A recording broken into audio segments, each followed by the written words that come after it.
So this particular project is an early 1800s house, a Georgian period house.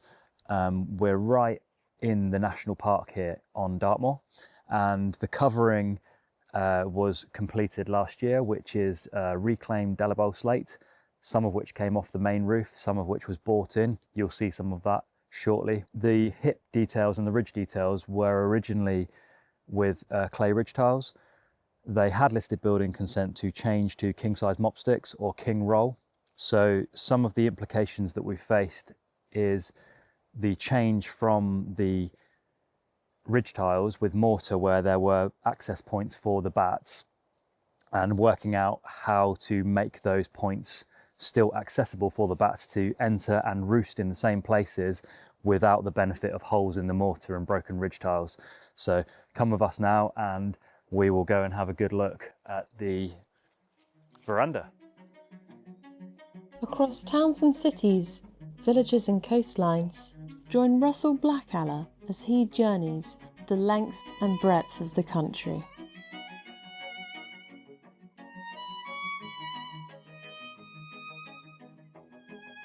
From age-old materials to time-tested techniques, he explores the skills that shape our heritage and the innovations that keep them alive today.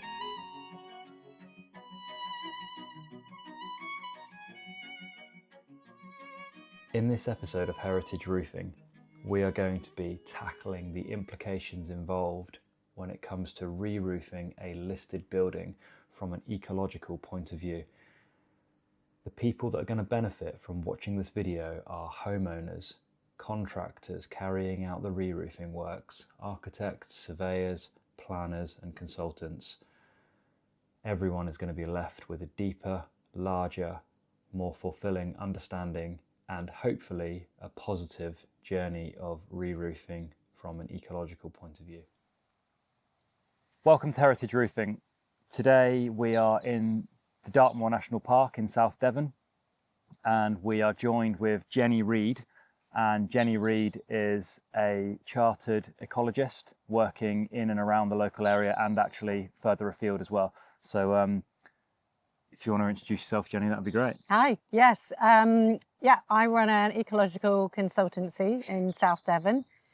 We do lots of different projects, but we definitely do a lot of bat work, which I think is probably one of the main topics we're going to be discussing today, because obviously it has a lot to do with roofs. Precisely. So we've got a Q&A with Jenny because we wanted to make this as sort of formal as possible, really, in an informal way. We wanted to get as much information to the table as possible, and we are on a live site here. So the work is actually about to take place. We have gone through all the correct protocol with listed building consents and Natural England approvals and amendments and amendments and amendments. So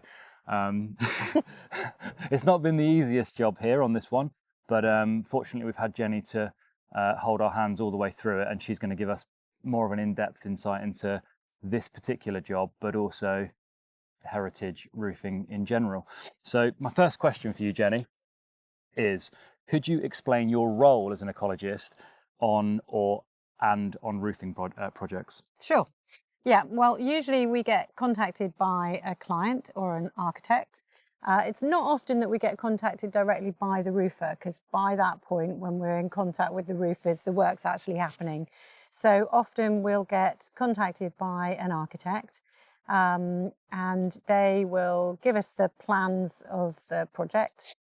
And at that point, we'll be usually pre-planning. Mm-hmm.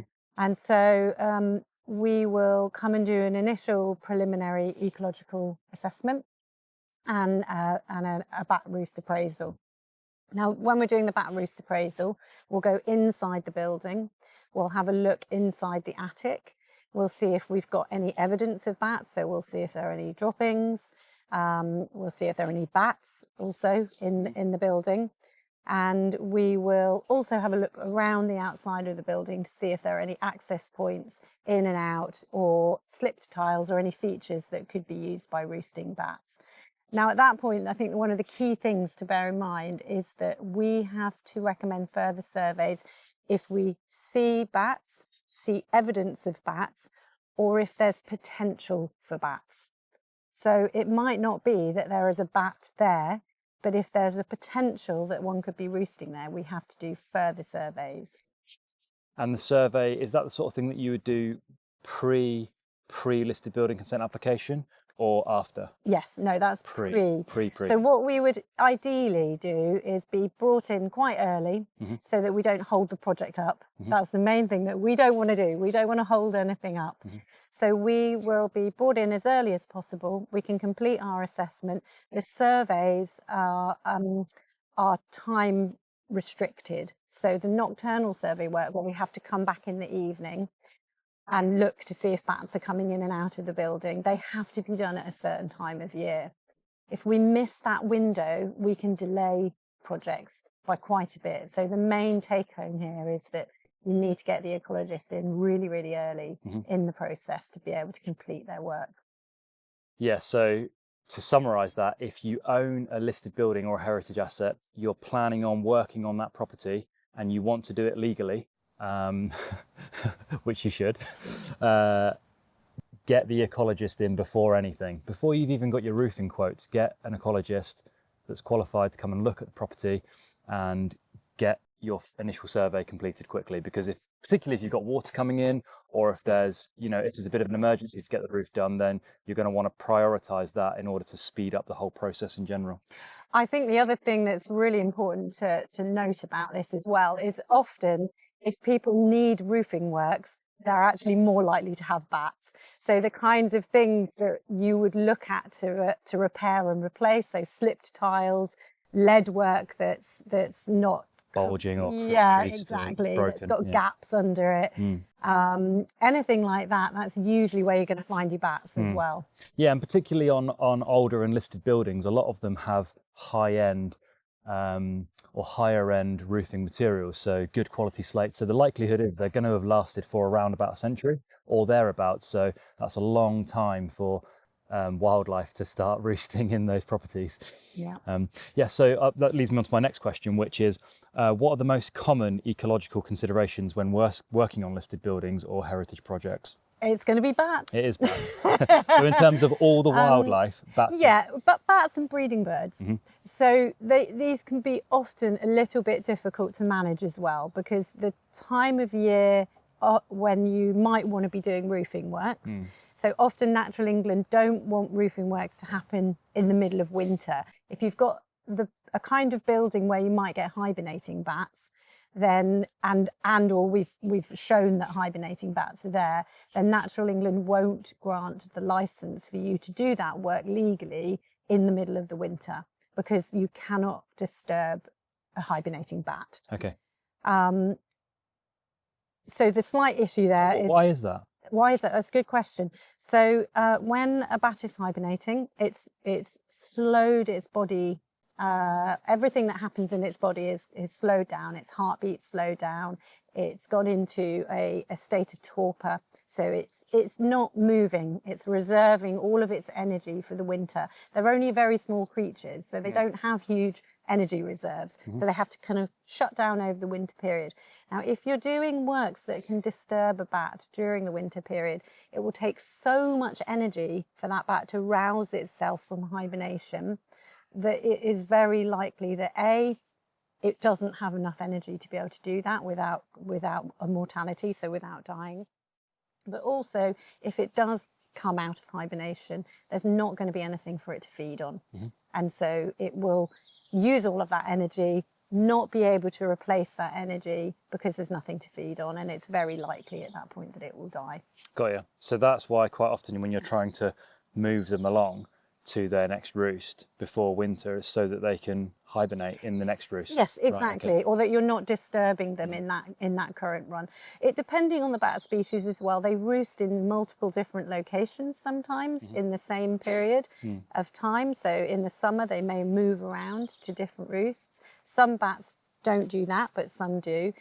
It's worth bearing in mind we've got 18 different species of bat in this country. 17 are resident all year. Wow. And in Devon, we have every single one of those species. Right, so it's a hot area for it really is. ecologists and re-roofing, So we already touched on the age of the building being sort of, coinciding with the roosts because of the age of it and because it's normally broken and there's more places for bats to enter. But are there any building specific materials that bats are going to gravitate towards more than others? Like, would they go on like a slate roof more than a tin roof, or? Yeah, I think that it's about the features that are there and the kind of microclimate that is created within a building. So you do often find them under a slate roof. That's probably one of the main places.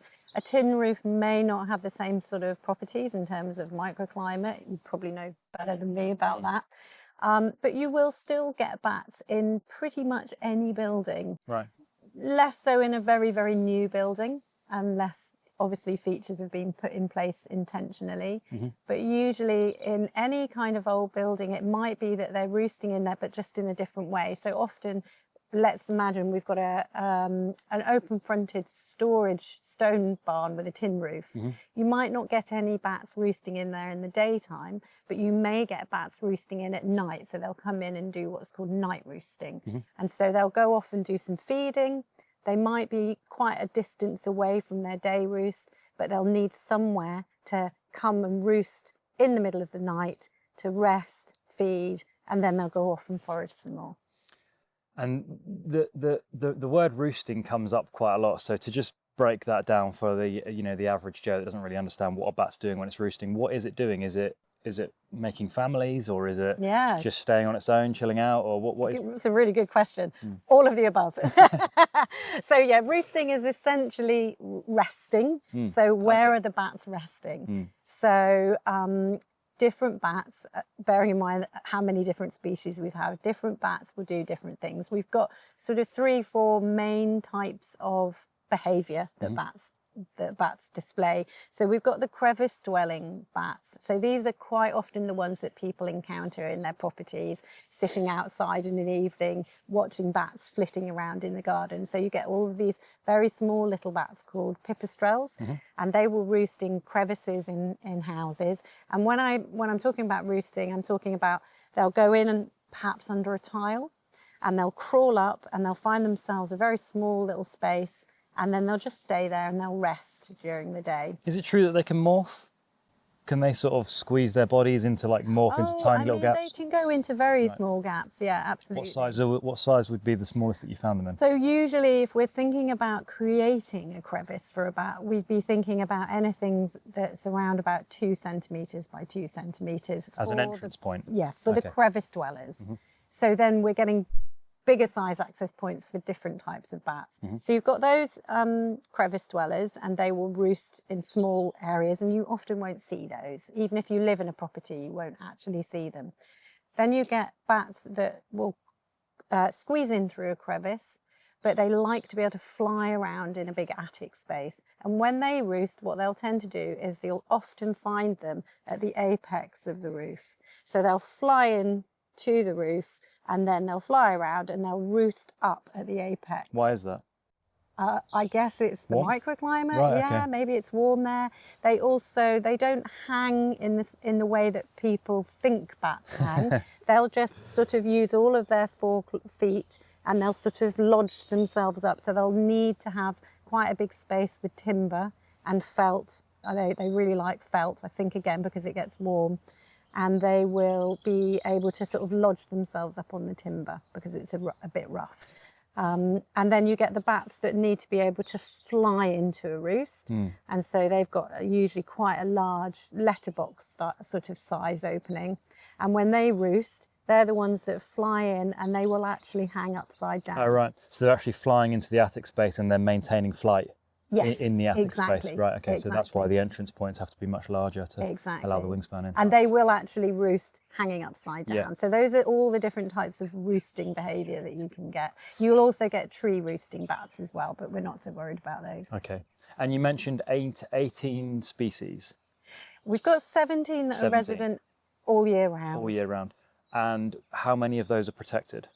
All of them. Right. Okay. So every single bat species in England is protected under the sort of natural England. Right. Yeah. Okay. So yeah. So there's no excuse. You always have to have an ecologist Yeah. if you're completing a re-roof to a listed building or a heritage building.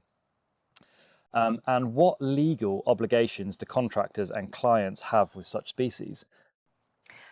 Well, the legal obligations are that because they're protected by wildlife legislation, if you do anything that disturbs them, modifies a roost, so it might be that if you've got a slipped tile that the bats are flying in and out of, that if you repair that, you've modified an access point. So if you modify the roost, if you damage a roost, so again, if you went in and did an attic conversion, for instance, or you did a roof strip without getting the proper licenses, then that would be damage. If you destroy a roost, so same sort of thing, if you completely obliterate the roost, or if you kill or injure a bat, then the person that is completing the work, so the contractor, and the person that has engaged them to do the work would be equally liable for that in terms of the wildlife legislation. So as a contractor and as the person who owns the property, you would both be equally liable if any of those things happened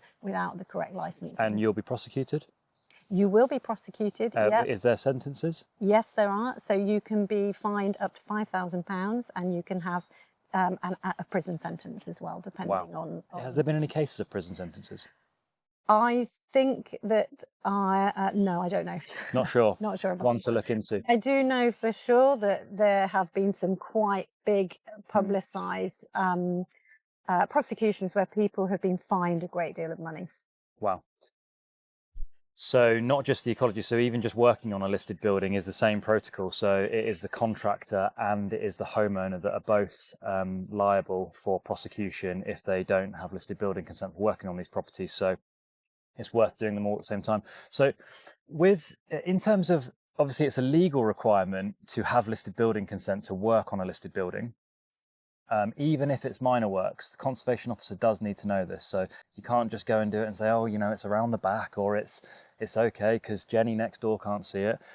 It's a legal requirement to, at the very least, have a green light email from the conservation officer to work on these properties. And would that be the same for an ecology? So if we were talking about something that wasn't a listed building, something that was just an old building, maybe not super old, but let's say 60 years. So a 60-year-old building, what would I do then? Would I need to get a bat survey? Or I would? Yep, it's exactly the same. So in terms of roofing in general, are you saying that every roof that has a re-roof should have a bat survey? So in terms of legislation, bats are protected, whether or not you need planning consent, whether or not you need listed buildings consent. So really, everybody, in terms of due diligence, should be conducting a bat survey before they do roofing works. Now, if you were a contractor and you were working on a property where no permission was required, it was just permitted development to be able to go repair the roof, and you encountered bat droppings or a bat, you would need to stop work straight away and call Natural England. Okay. So that way around. I mean, this is the thing, because with a listed building, or one that lays within the parameters of conservation, it's your duty. In fact, you can't get past that part of the application without an ecology report or survey. So that's why everyone does it. Yeah. But when it's not a listed building, you technically don't need planning permission for a re-roof. So it isn't triggered.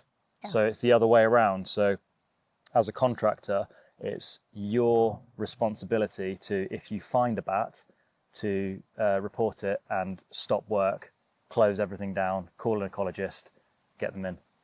I would go further than that, and right. I would say if you are a contractor working on buildings that could have bats, it's probably better for you to advise the client to get an ecologist in before you start roofing works. But so if you didn't know, if you didn't know and you thought, well, it's very unlikely to have bats. I mean, it's quite new. There doesn't seem to be any. Yeah, I mean, so there is no defence anymore in the wildlife legislation for people saying, oh, I didn't know. So you can't claim ignorance. You cannot claim ignorance. And I've had many times where I've gone into a property and the person said, I've lived here for 20 years, there's definitely no bats in here, and we've walked into the attic and I've immediately found a bat. I think it's just worth noting that actually one of those, we were standing in the attic at the same time and the bat was visible to both of us, but they just hadn't spotted it. Oh, brilliant. And so are there any updates to the legislation that we should be aware of? No, at the moment, everything is as it has been for a very long time. And where would we find that information? So you could look at the source legislation on the government website. However, I would say that given the complexity of wildlife legislation, you're better off just having a conversation with an ecologist. Okay. So that covers the initial stages of what to do when working on a listed building or a heritage project, when to do it, how to do it, and what the legal requirements are. So the next step is a survey and assessment. So what does an ecological survey on a listed roof typically involve? Yep, okay. So the very first thing that would happen is that an ecologist would come out to the property and they would conduct a preliminary ecological appraisal if you were doing work within the wider habitat as well. So if you were doing work in the garden, if it was just for the house, you'd be doing what's called a preliminary bat roost appraisal. That's the most common thing that we find with listed buildings. So we would at that point go into the building, we'd conduct a survey internally to see if we can see any evidence of bats or any potential for bats. We'd do the same externally as well. And then at that point, we would give the property an assessment criteria. So we'd either say it had negligible potential, low potential, moderate potential, or high. And at that point, any of those other than negligible would trigger nocturnal survey work. Mm-hmm. So that's a secondary assessment, secondary survey. Yes, is what we would call the phase 2 works. Okay. Cool. And then, so you've basically already covered how do you identify potential roosting and nesting. You're doing it based on sort of activity around the property, and then droppings if you can access inside the loft, and potentially some scratching on the membranes and slates. Urine staining as well. Yeah, because they're incontinent. They're always they're always. Yeah, I mean, I think most animals are probably just letting it go when they want to. Well, I've noticed. I'm glad my dogs. I don't think they're, they don't think they're particularly worried about people watching them. They're not. I've noticed in some lofts, having conducted quite a few of, roofing surveys in my time, and there's sometimes people will put down like a plastic membrane and it fills quite quickly if there's a large roost in there. Yeah, exactly. That's often when you have a maternity roost. So a maternity roost is where the pregnant females will come in the spring. So they'll have, the mating season is in the autumn. The pregnant females will come into a roost in the spring, and they'll have their pups there. And I love that the baby bats are called pups. So that when I tell that's nice. When I tell clients that, they always got to go, "Oh, pups, isn't that lovely?" Yeah. Oh, let's protect them. Yeah, exactly. How much have we got There's something like really cute lovely. about the idea that they're pups. But it will be mostly females and then the pups in the roost. It's very rare that you'd get a male in there. I mean, you should actually just start doing it like, just taking a little pup with you and just showing. I'm not sure that would be legal. No, I don't know. With the correct glove on, of course. So this one's going to be a bit controversial, so, take it as you please. But are there any instances where the heritage repair methods or materials might conflict with the ecological ones? Well, that's a good question. I actually think that normally if you've got heritage materials, they're probably the ones that the bat ecologists want to use as well. Okay. Yeah. So for example, bat ecologists really dislike the new breathable roofing membranes, but they're very happy with the old 1F bitch mastic felt. Okay. And what is the problem with a new breathable membrane, and what is so much better about the old 1F style felt? No, it's a really good question. And I think it's really key because I think a lot of people have heard that the new breathable membranes are not compatible with bats. I actually have some breathable roofing membrane and a dead bat with me, which I'd like to show you because I think that this is going to explain far better than my own explanation why we don't like them. Are you happy for Absolutely. me to get that? Yeah, please do, yeah. Okay, Russ, this is a piece of breathable roofing membrane that I retrieved from a property that I'm working on at the moment. This has been in place for probably, well, certainly less than 10 years, probably about 5 years. So what you can see here is that not only has the breathable membrane deteriorated because of the urine of the bats, so the urine will degrade the layers of the membrane. So that you can see here, where there just isn't the inside coating. The inside coating's gone, so it's not waterproof anymore. So within a period of less than 10 years, that membrane is not functioning as a waterproof membrane anymore. The reason that ecologists dislike this so much, though, is because this also happens. So if you can see, all of that inner layer and the fibres within it have been completely degraded and pulled apart. Now this happens because the bats, especially on this particular roost, this was a bat called a lesser horseshoe. Now lesser horseshoes are the ones that will fly into a roost. They have to what's called free fly into the roost because they can't crawl like a smaller bat can. Why is that? It's just the way, the physiology, the way that they're built. So they will fly into the roost, and then they need to immediately go up to whatever it is that they're holding on to. And they're going to hang, are they? And they hang, and they're the ones that sort of do that classic thing. They wrap their wings around them, and they hang upside down in a way that a bat would, that you'd imagine a bat, would roost. What happens is because their claws automatically grip, so that when they are roosting and resting, they don't have to think about holding on, they just hold on. And as soon as they then open their wings to fly, then their feet release and off they go again. So what happens when the bats are roosting on this breathable roofing membrane is that these fibres begin to all sort of pull out, and the bats get sort of snagged on the fibres that have come out, and they become so tangled in the fibres that they cannot release, and then they will starve, which is what unfortunately has happened to this lesser horseshoe bat. They will starve because they're unable to leave the roost, so they become attached to the membrane. So you can see this one, its little feet have become completely entangled, and some of the debris from that is in the toes. How old is this bat? I have no idea. Is it a juvenile? It's not a juvenile one. This is a lesser horseshoe bat. So lesser horseshoe bats are quite small. Oh, they are small in general, yeah. But it's so degraded now, I can't really tell. I mean, it does look quite small.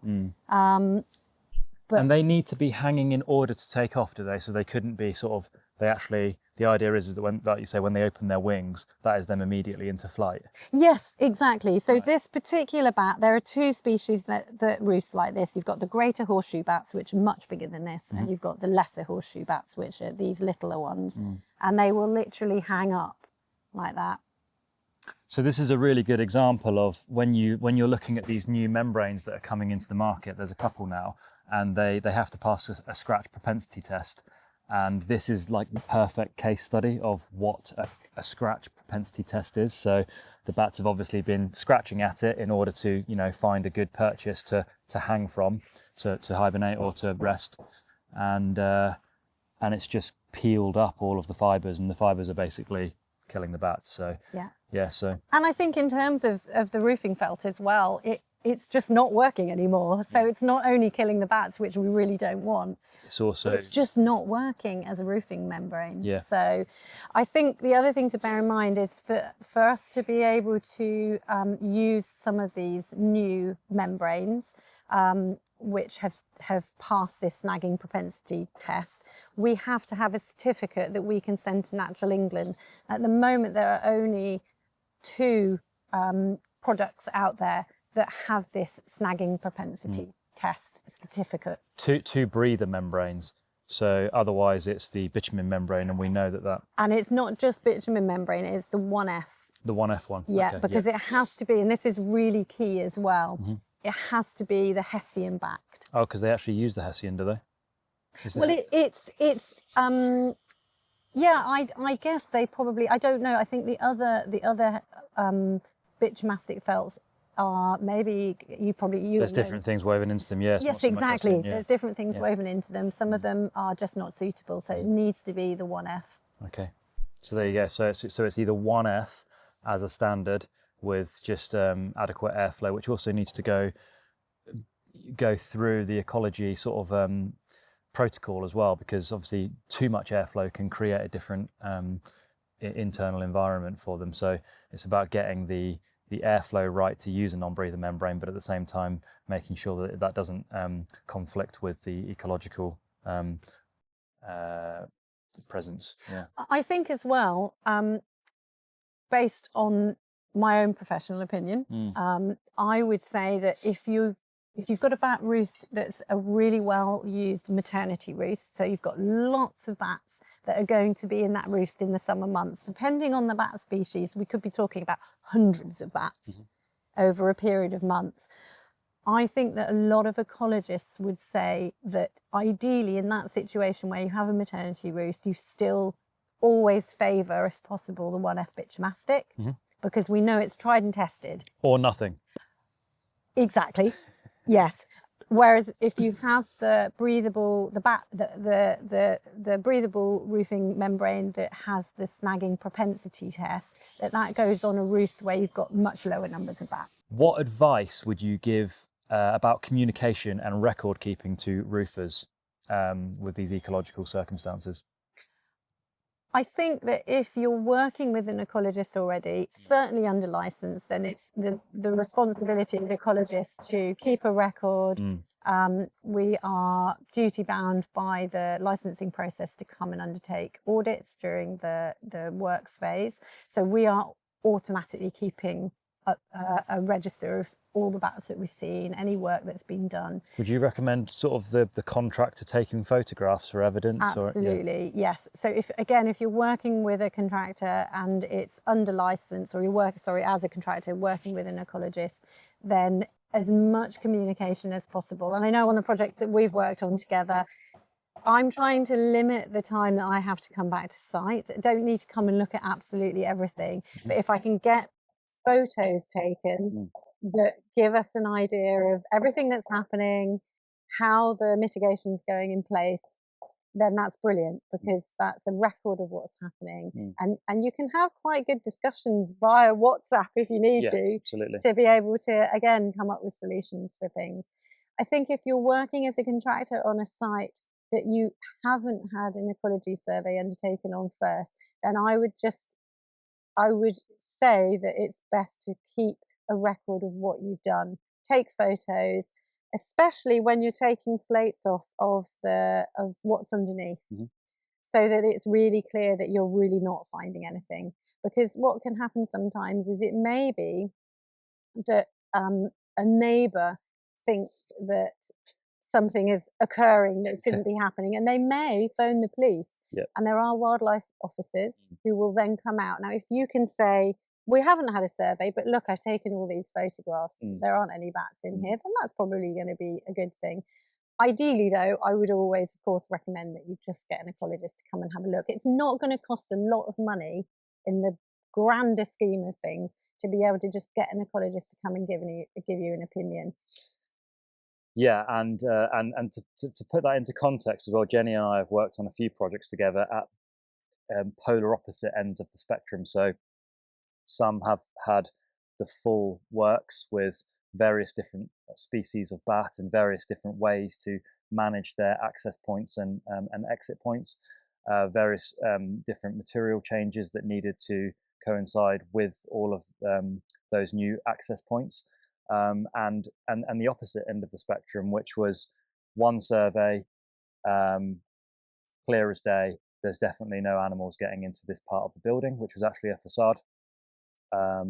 Done, box ticked, move on. So it's well worth doing, because it's such an important role that we have to play, and to be a professional, this is what we want to be doing to achieve professionalism. And actually that does actually remind me, one of the things that I didn't ask you was, why bats? Why are they so important? Yeah, it's a really good question, and it's one that we get asked quite a lot. And I think it's quite a difficult one to answer, because it's a little bit it's not going to have an impact very obviously on everybody's day-to-day life. But I think probably one of the things that people can really understand is in terms of pest control. So obviously we've got a big agricultural industry in this country, and bats are amazing at controlling pests. So they really do offer us all a service. They will go out at night, they will catch insects, and they are really doing a great job on helping to manage pests. They're also what we call kind of an indicator species. So if bats are declining, we know that other species are declining as well. From a biodiversity point of view. Exactly. And is it true that they're pollinators? Oh, I don't know. Oh. I've not heard that. Cut. Are they? Well, I hope so. I hope not, actually, for your sake. Well, they might be. I mean, I was told once before from another company that we worked with years ago that they pollinate as much as bees. So wow. yeah, Okay, I mean, I'm going to look into that. We shall see. I mean, it could be a good one to learn either way, because either I was lied to. Yeah, no, because I've definitely recycled that information a few times, possibly not for the right reasons. Okay, so we're going to sort of start closing this down now, and actually we're going to go and look at the site, and we're going to talk about the actual systems that we've implemented together with Jenny on this particular project, from a consultation point of view, from a live site point of view as well. So how the system is going to work, and it's probably quite a unique one, so it's worth looking into for anyone that's considering changing a material with consent, and how that change affects the routes that the bats were taking to roost. But from a wider perspective, which takes us back to biodiversity a little bit, how do you see the role of roofers evolving by biodiversity and sustainability becoming bigger priorities for them? I mean, to be honest, I've seen huge changes already. Recently? So, just over the years. So Okay. I've been doing this for, I don't know, nearly 25 years probably. And I think at the beginning of my career, it was really, it was just not the norm for ecologists to be on site doing things. No, me neither. So yeah, but I think over the years, that's really changed. And I would say, yes, definitely in the last 5 years or so, it's so common now. Is it an awareness thing? I think it is. I think it's an awareness. I think that contractors have really understood now that the wildlife legislation is real. It has teeth. It does what it says on the tin. And I think that contractors on the whole realise that they have to do things correctly. It's not just in terms of are they going to get prosecuted or not, but I think in terms of their own reputation. If there seem to be contractors who aren't following all of the different legislations that are required, then that's going to put them at risk. It's going to put their clients at risk, and it's not a good look at the end of the day. If you do get hauled up in court, it's not going to do your reputation any good. Absolutely, yeah, and it's part of the reason for this particular episode as well is to discuss this, to gain further insight and information into why this is such a big deal, and just sort of promote positivity with it as well, because it doesn't all have to be doom and gloom. Yeah, and I think that's it as well, is when you know, as an experienced ecologist, and I'm sure it's the same for you, Russ, in your role as an experienced contractor, once you start working together, you find solutions. It's not about the problems. You work together well, you get to know each other, you get to trust each other. And that's the key. There's nothing worse for an ecologist than trying to work on a site where it's really obvious that the contractors aren't on board, because we need to be on site far more on those sites, spending, you know, the client's money by supervising things than we do on sites where we really trust the contractor, and vice versa. You know, I think it's a two-way street, and it doesn't have to be challenging for everybody. If you work together well and you communicate well and everybody just accepts this is what has to be done, then that's where you get the really good outcomes. So in terms of this particular live site that we're going to go and have a little walk around the veranda now, the main roof elevation was completed last year, which had various different bat slate vents implemented, and this particular part of the roof has had a change. And so what are the particular ecological findings in this part of the roof, the veranda, and what's unique to them? So in this particular part of the building, we've got crevice dwellers. So we've got pipistrelles roosting. When we were taking the slates off, if you remember, as we were taking the slates off, we were sort of tracking the live bats along, and they were sort of moving under the slates as we were taking them off.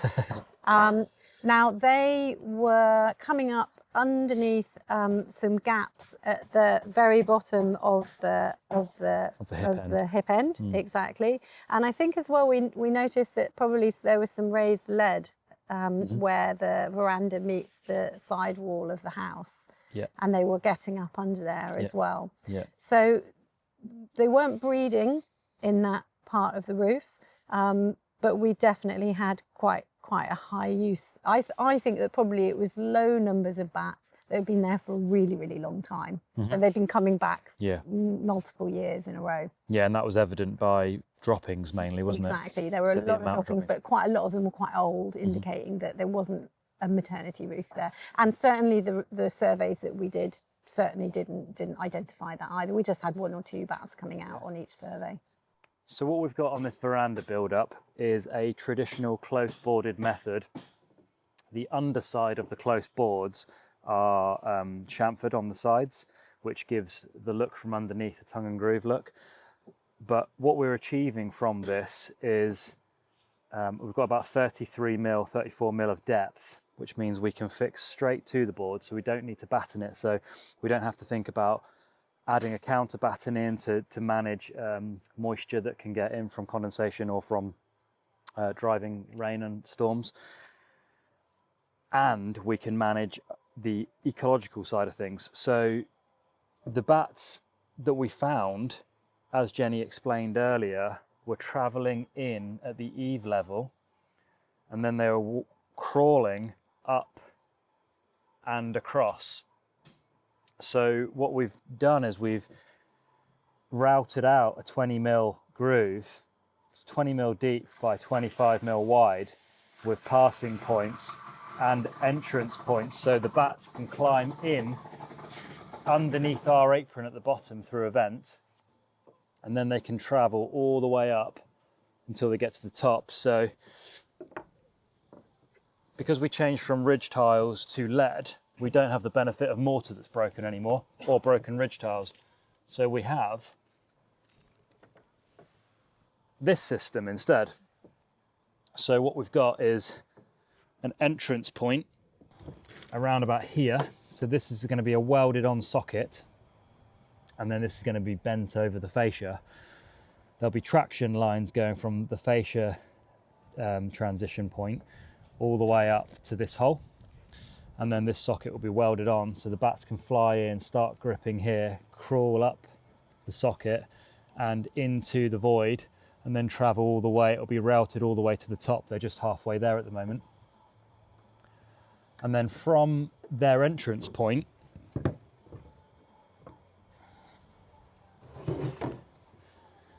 they can also travel sideways. Where the slates are pitched, in the heads of every slate, gives the bats an opportunity to actually traverse acrossways as well as up and down. So there'll be roosting points. Pretty much the whole roof will be an available roosting point, and the channel will take them all the way to the top, and we'll have a vent at the top as well for them to enter and exit.